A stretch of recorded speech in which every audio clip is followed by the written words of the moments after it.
ವಿಷ್ಣು ಸಹಸ್ರನಾಮ ಪಠಣೆಯಿಂದ ಸರ್ವ ನಿರ್ಭಯ ಹಾಗೂ ಪಾಪಗಳು ನಿವಾರಣೆಯಾಗುತ್ತದೆ ಮತ್ತು ಕಲಿಯುಗದಲ್ಲಿ ಈ ಸ್ತೋತ್ರವನ್ನು ಪಠಿಸಿ ಇದರ ಫಲಗಳನ್ನು ನಿಮ್ಮದಾಗಿಸಿಕೊಳ್ಳಿ.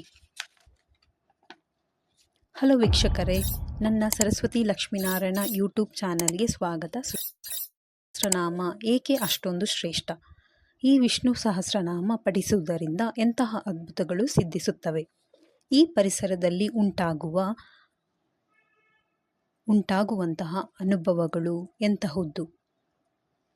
ವೇದ ಪುರಾಣಗಳಲ್ಲಿ ವಿಷ್ಣು ಸಹಸ್ರನಾಮ ಉಲ್ಲೇಖ, ಈ ಶ್ಲೋಕಗಳ ಪಠಣೆ ಮಾಡುವ ವಿಧಾನ, ರೀತಿ ಮತ್ತು ವಿಧಾನಗಳು ಯಾವುದು ಎಂಬುದನ್ನು ಇಲ್ಲಿ ನಿಮಗೆ ತಿಳಿಸಿಕೊಡುತ್ತೇನೆ. ಬನ್ನಿ ಸ್ನೇಹಿತರೆ. ಗುರುವಾರ ವಿಷ್ಣುವಿನ ಆರಾಧನೆಗೆ ತುಂಬ ಮುಖ್ಯವಾದ ದಿನ. ಈ ದಿನದಂದು ಭಗವಂತ ಶ್ರೀ ವಿಷ್ಣುವಿನ ಆರಾಧನೆಯನ್ನು ಮಾಡಲಾಗುತ್ತದೆ. ಈ ದಿನ ವಿಷ್ಣುವನ್ನು ಪೂಜಿಸಿದರೆ ಪೂಜೆಯ ಫಲವು ದುಪ್ಪಟ್ಟಾಗುತ್ತದೆ. ಲಕ್ಷ್ಮೀದೇವಿಯು ವಿಷ್ಣುವಿನ ಪತ್ನಿಯಾದ್ದರಿಂದ ವಿಷ್ಣುವಿನ ಆರಾಧನೆಯು ಲಕ್ಷ್ಮಿಯನ್ನು ಹೋಲಿಸಿಕೊಳ್ಳಲು ಸಹಾಯವಾಗುತ್ತದೆ. ತಮ್ಮ ಇಷ್ಟಾರ್ಥಗಳನ್ನು ಈಡೇರಿಸಿಕೊಳ್ಳಲು ಬಯಸುವವರು ಗುರುವಾರ ವಿಷ್ಣುವಿನ ಧ್ಯಾನಿಸುತ್ತಾ ಈ ಸ್ತೋತ್ರವನ್ನು ಪಠಿಸಬೇಕು. ಗುರುವಾರ ಮಾತ್ರವಲ್ಲ, ಪ್ರತಿದಿನ ಬೇಕಾದರೂ ಸ್ತೋತ್ರವನ್ನು ಪಠಿಸಬಹುದು. ಸ್ತೋತ್ರ ಅಧಿಪತಿ ಎಂದು ವರ್ಣಿತವಾದ ವಿಷ್ಣುವಿನ ಸಹಸ್ರನಾಮ ಪಾರಾಯಣವನ್ನು ಕಲಿಯುಗದ ತಪಸ್ಸು ಎಂದು ಹೇಳಲಾಗುತ್ತದೆ. ಇದು ಸಾತ್ವಿಕದ ಆನಂದಧಾಮ ಎಂದು ಪ್ರಸಿದ್ಧಿಯನ್ನು ಹೊಂದಿದೆ. ಇದು ಬ್ರಹ್ಮಾಂಡವನ್ನು ವ್ಯಾಪಿಸಿರುವಂತಹ ವಿಷ್ಣುವಿನ ವರ್ಣನೆ. ವಿಷ್ಣುವಿಗೆ 1000 ಹೆಸರು, 1000 ತಲೆ, 1000 ನೆಲೆ, ಜಗದಾತಿ ಪುರುಷ, ಮಂಗಳಮಯ ಸ್ತುತಿಯೇ ವಿಷ್ಣು ಸಹಸ್ರನಾಮ. ಇದು ದ್ವಾಪರ ಯುಗದಲ್ಲಿ ಕಲಿಯುಗಕ್ಕೆ ನೀಡಿದ ಮಹತ್ತರವಾದ ಕಲಿಯುಗದಲ್ಲಿ ಶಕ್ತಿಯಿಂದ ಈ ಸ್ತೋತ್ರವನ್ನು ಪಾರಾಯಣ ಮಾಡುವುದರಿಂದ ಇದು ತಪಸ್ಸಿಗೆ ಸಮ ಎಂದು ಹೇಳಲಾಗುತ್ತದೆ. ಇದರ ಪಾರಾಯಣದಿಂದ ಬದುಕಿನಲ್ಲಿ ಧನ್ಯತೆಯ ಅನುಭವವಾಗುತ್ತದೆ. ಶರಶಯದಲ್ಲಿದ್ದ ಭೀಷ್ಮನಿಗೆ ಶ್ರೀಕೃಷ್ಣನು ಮಿದುಳಾಗಿ ಸ್ಮರಣೆ ನೀಡಿ, ಕಣ್ಣಾಗಿ ದೃಷ್ಟಿಯನ್ನಿಟ್ಟು, ಹೃದಯವಾಗಿ ಚೈತನ್ಯ ನೀಡಿದ. ಆಗ ಭೀಷ್ಮನು ಯುಧಿಷ್ಠಿರನಿಗೆ ವಿಷ್ಣುವಿನ ಸಹಸ್ರನಾಮ ಪಾರಾಯಣವನ್ನು ಹೇಳಿ, ಭಕ್ತಿ ಶ್ರದ್ಧೆಯಿಂದ ಪಾರಾಯಣ ಮಾಡುವುದರಿಂದ ಆರೋಗ್ಯ, ಯೋಗಕ್ಷೇಮ, ಕೀರ್ತಿ ಮತ್ತು ಆತ್ಮವಿಶ್ವಾಸ, ಐಶ್ವರ್ಯ ಹೆಚ್ಚುತ್ತದೆ. ಇದರ ಪಾರಾಯಣದಿಂದ ಶರೀರದ 72 ನಾಡಿಗಳು ಶುದ್ಧವಾಗುತ್ತದೆ. ಇದಕ್ಕೆ ಕಾಲವಾಗಲಿ, ಲಿಂಗವಾಗಲಿ, ಸ್ಥಳವಾಗಲಿ ಯಾವ ಉಪಕರಣಗಳ ಅವಶ್ಯಕತೆ ಇಲ್ಲ. ಇನ್ನೊಬ್ಬರ ಸಹಾಯವಿಲ್ಲದೆ ಪಠಿಸಬಹುದು. ವಿಷ್ಣು ಸಹಸ್ರನಾಮ ಪಾರಾಯಣ ಮಾಡುವುದರಿಂದ ಸಕಲ ರೋಗ ನಿವಾರಣೆಯಾಗುತ್ತದೆ. ಚರಕಮುಖಿಗಳು ಸರ್ವದುರಿತಪಾರಿ ಚರಕ ಗ್ರಂಥಗಳಲ್ಲಿ ಉಲ್ಲೇಖಿಸಿದ್ದಾರೆ.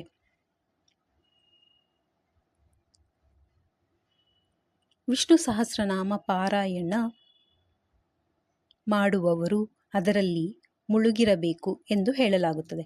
ಅಂದರೆ ಆತ್ಮನಲ್ಲಿಯೇ ಮುಳುಗಿರಬೇಕು ಎಂದು.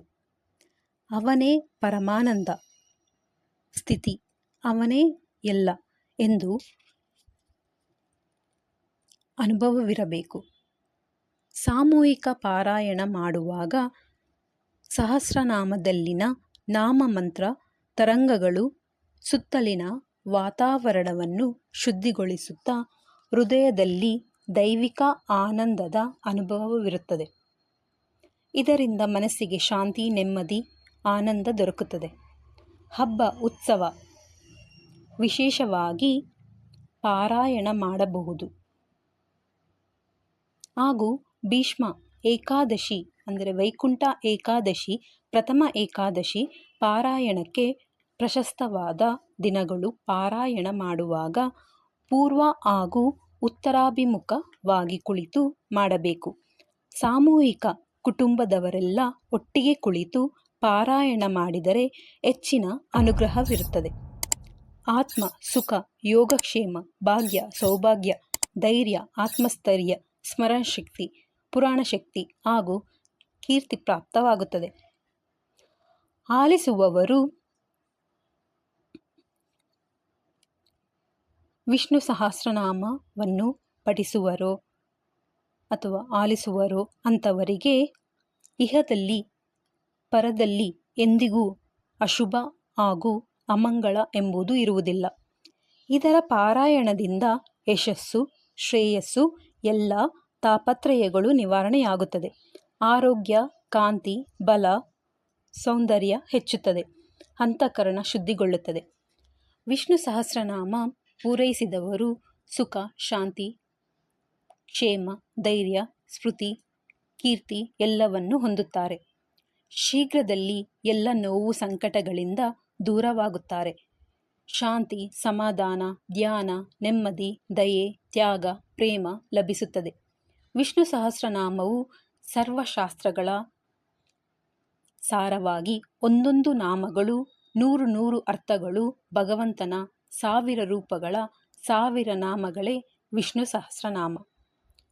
ವಿಷ್ಣು ಸಹಸ್ರನಾಮದಲ್ಲಿ ಧರ್ಮರಾಜ ಕಿಂ ಜಪನ್ ಮುಚ್ಯತೆ ಜಂತುಹು ಜನ್ಮ ಸಂಸಾರ ಬಂಧನಾತ್ ಜಪಗಳಲ್ಲಿ ಸರ್ವಶ್ರೇಷ್ಠ ಯಾವುದು ಎಂದರೆ, ಕೇಳಿದ ಪ್ರಶ್ನೆಗಳಲ್ಲಿ ವಿಷ್ಣು ಸಹಸ್ರನಾಮ ಜಪಶ್ರೇಷ್ಠ ಎಂದು ಭೀಷ್ಮರು ಉತ್ತರಿಸುತ್ತಾರೆ. ವಿಷ್ಣು ಸಹಸ್ರನಾಮ ಪಾರಾಯಣ ಮಾಡುವಾಗ ಆ ಮಂತ್ರ ತರಂಗಗಳು ಪರಿಸರ ಶುದ್ಧಿ ಮಾಡಿ ಅಪೂರ್ವ ಸನ್ನಿಧಾನ ಮಾಡುತ್ತದೆ. ಧರ್ಮಶಕ್ತಿ, ಜ್ಞಾನ ಪ್ರಜ್ಞೆ, ಮೇಧಶಕ್ತಿ, ಸ್ಥಿತಿ, ಬಲ, ಶ್ರವಣಶೀಲ, ವಿದ್ಯೆ ಇವಿಷ್ಟು ವಿಷ್ಣು ಸಹಸ್ರನಾಮ ಚಕ್ರದಿಂದ, ಅಂದರೆ 11 ದಿನ ಪ್ರತಿದಿನ 11 ಬಾರಿ ಪಾರಾಯಣ ಮಾಡುವುದರಿಂದ ಫಲ ಲಭ್ಯವಾಗುತ್ತದೆ. 11 ಚಕ್ರ ಮುಗಿಸಿದವರಿಗೆ ಪುನರ್ಜನ್ಮ ಇಲ್ಲ ಎಂದು ಹೇಳುತ್ತಾರೆ.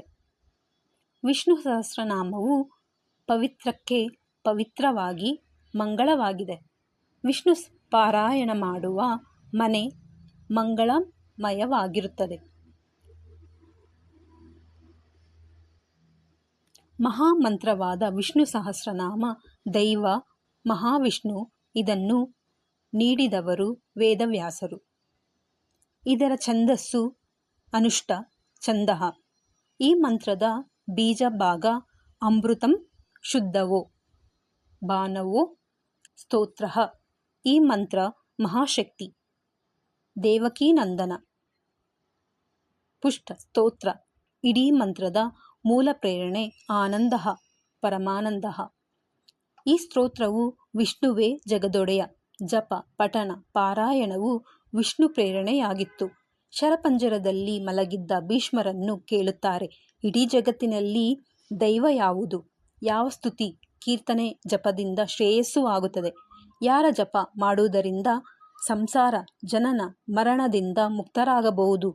ಎಂಬೆಲ್ಲ ಪ್ರಶ್ನೆಗಳಿಗೆ ಭೀಷ್ಮಾಚಾರ್ಯರು ಒಂದೇ ಒಂದು ಮಾತು ಹೇಳುತ್ತಾರೆ. ಅನಂತನು ಪುರುಷೋತ್ತಮನು ಆದ ಮಹಾವಿಷ್ಣುವು ವಿಷ್ಣು ಸಹಸ್ರನಾಮ ಪಾರಾಯಣದಿಂದ ಸಕಲ ದುಃಖಗಳಿಂದ ಪಾರಾಗುತ್ತಾರೆ. ಅಷ್ಟೇ ಅಲ್ಲದೆ ಪ್ರಗತಿಯ ಯಶಸ್ಸಿನ ಉತ್ತುಂಗಕ್ಕೇರುತ್ತಾರೆ. ಈ ವಿಷ್ಣು ಸಹಸ್ರನಾಮ ಪಾರಾಯಣ ಮಾಡುವುದರಿಂದ ಹೆಚ್ಚಾಗಿ ತೊಂದರೆಗೆ ಒಳಪಡುವುದಿಲ್ಲ. ವಿಷ್ಣು ಸಹಸ್ರನಾಮ 72 ನಾಡಿಗಳು ನಮ್ಮ ಶರೀರದಲ್ಲಿ ದೇಹದ ಶುದ್ಧಿ, ಮನಶುದ್ಧಿ ಮಾಡುತ್ತದೆ ಹಾಗೂ ಪುನರ್ಜನ್ಮದ ಪಾಪಕರ್ಮಗಳಿಗೆ ಪ್ರಾಯಶ್ಚಿತ್ತಗೊಳಿಸುತ್ತದೆ. ಇದನ್ನು ಪಠಿಸುವುದರಿಂದ ಯಾವ ತೊಂದರೆಗಳೂ ಇರುವುದಿಲ್ಲ. ಎಲ್ಲವೂ ಸಕಾರಾತ್ಮಕ ಮನೋಭಾವನೆಗಳಿಂದ ಮನೆ ತುಂಬಿರುತ್ತದೆ.